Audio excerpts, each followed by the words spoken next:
अस्सलाम वालेकुम viewers, welcome back flavour of मिठास। तो कैसे हैं आप सब लोग। तो आज मैं आप लोग के साथ शेयर करने वाली हूँ बहुत ही इजी स्नैक्स की रेसिपी। टी स्नैक्स भी हम लोग इसको कह सकते हैं।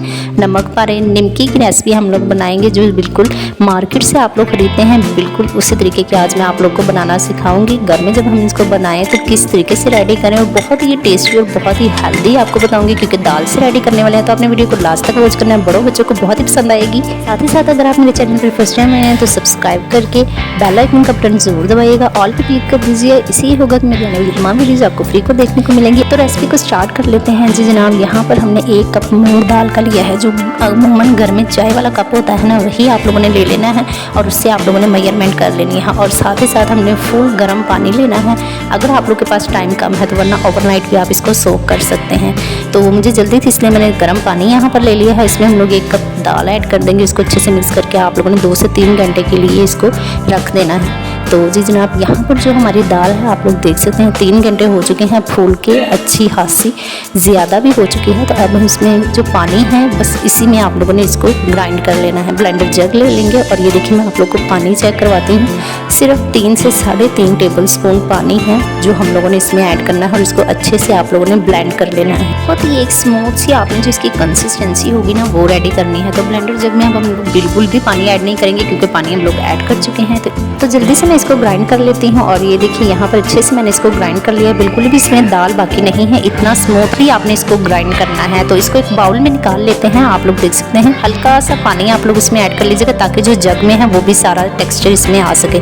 तो ये देखिए इस तरीके की इसकी कंसिस्टेंसी। अब हम इसमें कुछ मसाले ऐड करेंगे। हल्दी मैंने कलर के लिए ली है 1 टीस्पून मैंने नमक लिया है, और 1 टेबल स्पून मैंने इसमें शुगर ली है।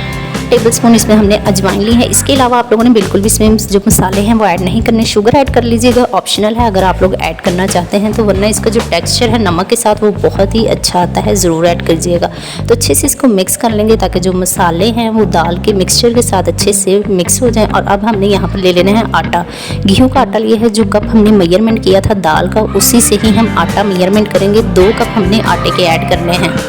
गेहूं के आटे से मैं बना रही हूँ। अगर आप लोग के पास गेहूं का आटा ना अवेलेबल हो, आप लोगों के पास जो बाजार का आटा होता है वो हो, तो आप लोग उससे भी बना सकते हैं। दूसरा कप आटे का भी मैं इसमें मिक्स कर दूंगी। आप लोगों ने 1 पहले ऐड करना है और फिर सेकंड वाला ऐड करना है। मिक्स करने के बाद आपने इसमें घी ऐड कर देना है। 2 टेबल स्पून आपने इसमें घी ऐड करना है। आप लोगों ने बिल्कुल भी इसमें ऑयल ऐड नहीं करना, वरना इतने ज़्यादा ये खस्ता नहीं बनेंगे। तो क्योंकि हमने खस्ता करारे नमक वारे बनाने हैं, इसलिए हम इसमें घी ही ऐड करेंगे, जिसको मैंने मेल्ट कर लिया था।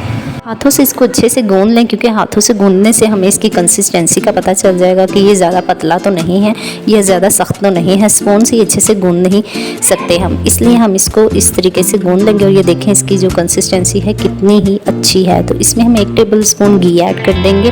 घी को मैंने पहले ही मेल्ट किया हुआ था, और अच्छे से इसको कवर करके हमने 10 से 15 मिनट के लिए रख देना है। दूसरी साइड पर हमने फिर से घी ले लेना है। 3 टेबल स्पून आपने घी लेना है, और इसके साथ आप लोगों ने इसमें ऐड कर देना है 3 ही टेबल स्पून गेहूं का आटा, या अगर आटा नहीं तो आप इसमें मैदा भी ऐड कर सकते हैं। तो अच्छे से आपने इसको मिक्स कर लेना है। इसका क्रीमी सा आपने टेक्सचर बना लेना है। ये आप लोगों ने कप यूज़ करना है, ये भी मैं आप लोगों को बताऊंगी। ये बहुत ही ज़्यादा अहम है, ज़रूर देखिएगा लास्ट तक। तो जी जनाब, यहाँ पर जो हमारा आटा है वो अच्छे से सेट हो चुका है। 10 से 15 मिनट के बाद तो 1 से 2 बार मैं फिर से अच्छे से इसको गूंद लूँगी।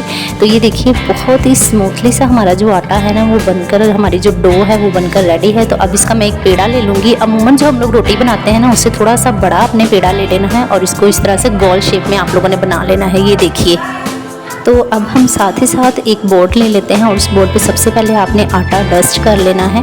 तो आटा डस्ट कर लेंगे और अच्छे से आपने इसको बेल लेना है। जिस तरह से हम लोग आम तौर पर रोटी बेलते हैं ना, उससे थोड़ा सा मोटा आप लोगों ने इसको बेलना है। ज़्यादा पतला नहीं बेलना, ज़्यादा मोटा नहीं बेलना। तो जब तक मैं इसको बेल रही हूँ, अगर आपको रेसिपी ज़रा भी पसंद आ रही है, और अगर आप मेरे चैनल पर फर्स्ट टाइम आए हैं तो सब्सक्राइब करके ज़रूर जाइएगा। और ये देखिए इस तरीके से मैंने इसको बेल लिया है। इसके बाद हमने जो क्रीमी टेक्सचर बनाया था ना आटे से और घी से, वो इस पर ऐड कर देंगे। स्पून की हेल्प से ऐड कर लें या हाथों की हेल्प से ऐड कर लें।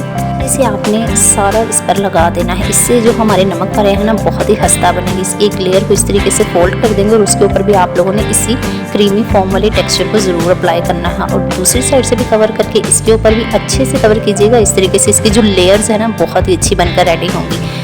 व्यूअर्स इस तरीके से आप लोग देख सकते हैं मैंने इसको वर्टिकल में शेप में मैंने इसको सेट कर लिया है और दोबारा से हम फिर से इसको बेल लेंगे। आप लोग लेयर्स देख सकते हैं, अभी हमने इसको 2 बार बेलना है, इस वजह से इसकी लेयर्स ज़्यादा बनाने के लिए। तो ये देखिए इसी तरीके से मैं इसको बेल लूँगी। अच्छे से आप लोगों ने इसको बेल लेना है, ज़्यादा मोटा नहीं रखना। और ये देखिए दोबारा से हम इसमें ये क्रीमी से जो टेक्स्चर था आटे और घी का वो ऐड करेंगे और इसको आपने इस तरीके से उल्टा कवर कर देना है और इसी तरीके से हम इसके ऊपर भी ये क्रीमी टेक्सचर ज़रूर लगाएंगे। तो ये देखिए इस तरीके से मैंने इसको भी ऊपर इसके कवर कर दिया और आपने हाथों की हेल्प से या बेलने की हेल्प से आपने इसको एक बार ज़रूर बेल लेना है। इससे ये होगा कि इसकी जो लेयर्स है ना वो नीचे बैठ जाएंगी और जब हम इसको घी में फ्राई करेंगे ना तो ये बहुत ही जल्दी खिल जाएंगी। तो ये देखिए इस तरीके से मैंने इसको बेल लिया और अब हमने इसको 1/2 इंच का जो है वो कटिंग कर लेना है। 1/2 इंच से ज़्यादा कटिंग मत कीजिएगा ताकि वो अच्छा नहीं लगेगा। तो इस तरह से मैंने इसको कटिंग कर लिया है। तो व्यूअर्स अगर आपको वीडियोज़ पसंद आए तो अपने दोस्तों में ज़्यादा से ज़्यादा ज़रूर शेयर किया करें। मैं आप लोगों के लिए ऐसी रेसिपीज़ लाती रहती हूँ तो ज़रूर शेयर किया करें। तो ये देखिए जी यहाँ पर जो हमने इसको कटिंग की है ना ये आप लोग देख सकते हैं लेयर्स अभी आप लोग इसकी चेक कर लें तो फ्राई होने के बाद भी इसकी लेयर्स ज़रूर निकलेंगी। तो मैंने इस तरीके से इनको सबको कटिंग कर लिया है और इसकी लेयर्स भी मैं आप लोगों को फिर से दिखा देती हूँ। इनकी जो लेयर्स हैं वो भी निकले हैं। तो ऑयल को मैंने पहले ही गर्म होने के लिए रख दिया था। ऑयल जब गर्म हो जाए तब आप लोगों ने इसमें 1 बाय 1 करके इसको ऐड कर देना है और इसमें आप लोग इतने नमक वाले ऐड कर दें जितने आप लोगों के पैन में स्पेस हो। तो अच्छे से इसको आपने फ्लेम को लो कर देना है। पहले हाई था और अब हमने लो कर दिया है और ये देखिए क्योंकि ऑयल पहले ही गर्म था तो ये अच्छे से फ्राई हो चुके हैं। एक साइड से इनकी साइड जो है हम चेंज कर देंगे और आप लोगों को पता चल जाएगा जब ये गोल्डन हो जाएंगे ना तो आप लोगों ने इनको बाहर निकाल लेना है। दूसरी साइड भी इसको आप फ्राई कर लें, इसी टिश्यू पेपर पे रख लें ताकि जो एक्स्ट्रा ऑयल है वो टिश्यू ऑब्जॉर्व कर ले। और दूसरे मरहले में भी मैं इसी तरीके से सारे ऐड कर दूंगी और उनको भी इसी तरीके से हमने फ्राई कर लेना है। व्यूअर्स बहुत ही करारे खस्ता हमारे जो नमक वाले हैं निमकी हैं आटे से हमने रेडी किए हैं वो बनकर रेडी हैं। मेरे चैनल पर पहले से भी रेसिपी रेडी है जो हमने मैदे से नमक वाले बनाकर रेडी किए हैं। तो मेरे फ्रेंड्स देख लीजिए कितने ही खस्ता हमारे जो आटे की निमकी है वो बनकर रेडी है। हमारे नमक वाले बिल्कुल बनकर रेडी है। होप सो आप इसकी रेसिपी आप लोग को बहुत ही ज़्यादा पसंद आई होगी। आप लोग इसको ज़रूर ट्राई कीजिएगा और अपना फीडबैक भी मेरे साथ ज़रूर शेयर कीजिएगा और साथ ही साथ एक अच्छा सा कमेंट भी कर दीजिएगा। तो देखिए कितने ही खूबसूरत लुक है इनकी और इनका टेस्ट भी बहुत ही ज़्यादा डिलीशियस था। सबको बहुत ही ज़्यादा पसंद आया, स्पेशली बच्चे इसे बहुत ही ज़्यादा पसंद करेंगे। तो आप लोग इसको ज़रूर ट्राई कीजिएगा। और इसके साथ ही साथ मैंने चाय भी सर्व की थी लेकिन चाय की वीडियो में शूट नहीं कर सकी, लेकिन आप लोग भी चाय ज़रूर सर्व कीजिएगा। चाय के साथ ये जो निमकी है बहुत ही डिलीशियस लगती है तो चाय ज़रूर सर्व कीजिएगा। व्यूअर्स अगले वीडियो तक के लिए आपके अपने चैनल फ्लेवर ऑफ मिठास को इजाज़त दीजिए और सपोर्ट करते रहिए। आपका बहुत शुक्रिया, आप मेरे चैनल को इतना सपोर्ट कर रहे हैं। फ्रेंड्स आप सबसे मेरी हम्बल रिक्वेस्ट है कि मेरी वीडियोज़ को ज़्यादा से ज़्यादा शेयर करें, दुआओं में याद रखें। अल्लाह हाफिज़।